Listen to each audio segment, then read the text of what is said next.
What's good, YouTubers and YouTubettes? This is JB Sports, back again with another one. Gilberto Zerdo Ramirez stopped, dropped, and KO'd Sullivan Barrera, who has seen his better days. Ain't the same fighter. Nowhere close to being the same fighter. Nowhere close to being that undefeated coming out of that Cuban boxing academy when he took on Andre Ward, who took a tough test. You know, you talk about tune-ups, man. Andre Ward had been away from boxing for around about 2+ years. You know, he had gotten into some legal issues with his promoter. I think it was the DAZN Promotions. He got tied up in court trying to get out of that contract, and he basically was away from the sport for 2 years. And instead of coming back against, some guy that's, basically a journeyman type of fighter, stepping stone type of fighter, Andre Ward got in there in his first fight, took on Sullivan Barrera, who was undefeated at the time, who was, at that time, a top 5 light heavyweight. That's not the same guy that entered the ring this past Friday night in Bank Stadium in Los Angeles, California.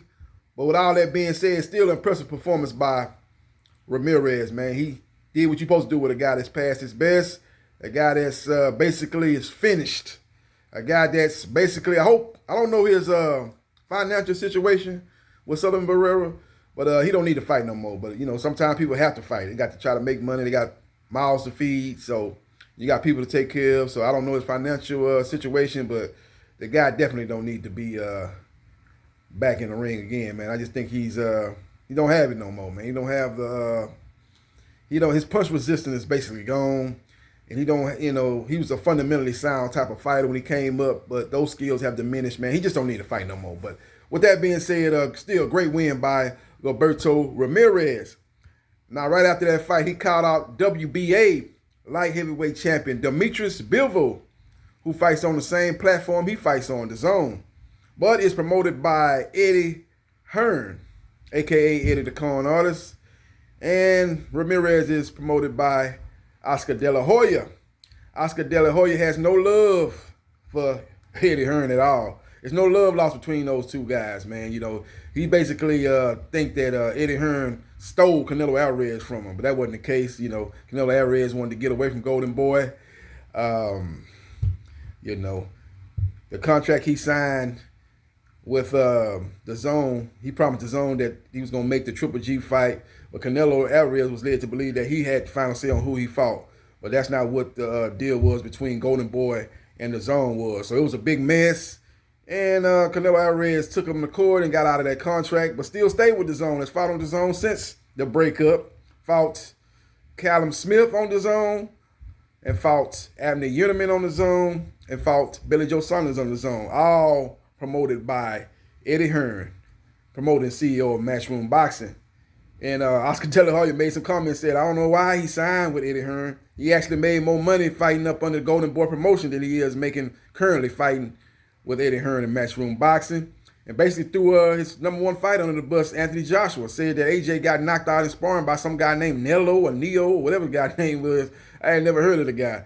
Say he got knocked out in sparring. The question I wanted to ask Oscar De La Hoya was, when was this? Was this like recently, or was this before the Andy Ruiz fight? Because they say he got dropped before that fight in sparring. Or was this like early in Anthony Joshua's career when he was coming up in the sport of boxing? It was basically a boxing neophyte, was basically a boxing novice. If that was the case, then that's just a guy that's basically learning the ropes. You got to sink. You got to you got to crawl before you can walk, as the old saying goes. So maybe that was what he was doing, man. But we were, that's just something that you've been hearing through the grapevine. I don't know if that stuff is true. I really don't like commenting on stuff like that. And, like they were saying with Tyson Fury, he got knocked out in sparring by Jerry Big Baby Anderson, which could be true, which could not be true. I don't know. I wasn't there. I don't have any concrete evidence that was the case, but people inside Deontay Wilder camp seem to believe that was the case, so maybe it was. But with that being said, man, another name that I've been hearing linked to Zerdo Ramirez is Sergey Kovalev. They're looking to make that fight happen.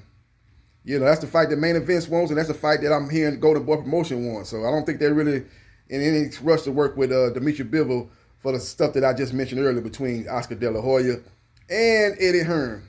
So let me know your thoughts about that potential matchup between Gilberto Ramirez and Sergey Kovalev, who last said he was looking to move up to cruiserweight.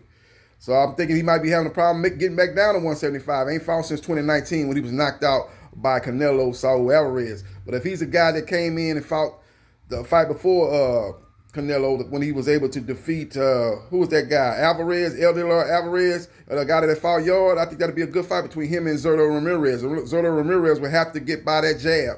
Many people talk about Kovalev's power, but his signature punch is a jab. He has a great jab, beautiful jab, does a good job of using that jab from a distance, controlling distance, keeping his opponent on the end of that jab, and then he sets up his power shot. So Zurdo Ramirez will definitely have to get by that jab. So Zurdo Ramirez did a good job of going to the body against Barrero. Those do some beautiful combinations, showed power. But again, I don't know what type of power it was because he's fighting a guy with no punch resistance in Sullivan Barrero. Again, a guy that was past his best days. So it'll be an interesting matchup, a true 50-50 fight if the Kovalev that showed up against Alvarez or the Kovalev that even showed up against Canelo or even the one that showed up against Anthony Yard. It would be a true 50-50 fight that they look to make happen on DAZN, I believe, with Golden Boy. I think Sergey Kovalev, when he lost to Canelo, he still has some fights that he owed to Golden Boy promotion because that was part of the deal between Sergey Kovalev and Canelo Alvarez. So let me know your thoughts about Sergey Kovalev versus Zurdo Ramirez. Who you like in that fight? I like Zurdo Ramirez to win a decision, maybe a late stoppage, as I think his youth and the fact that Sergey Kovalev has been inactive, and I think he's going to have a hard time making 175. I think that's going to play a part. And then he's a guy that doesn't like to get hit to the body, and Ramirez can go to the body. I think he stops him late in that fight, but I think it's very competitive early on. Could even have Kovalev winning early on, but I think as the fight goes on in the second half of the fight, the championship rounds, I think Ramirez ends up stopping Sergey Kovalev. Let me know your thoughts about this potential matchup. Do you like this matchup, or do you rather see Ramirez versus Bivol? Let me know your thoughts and hit the like button if you like the content of this video, and subscribe to JB Sports, the man, the myth, the legend, and I'll holla.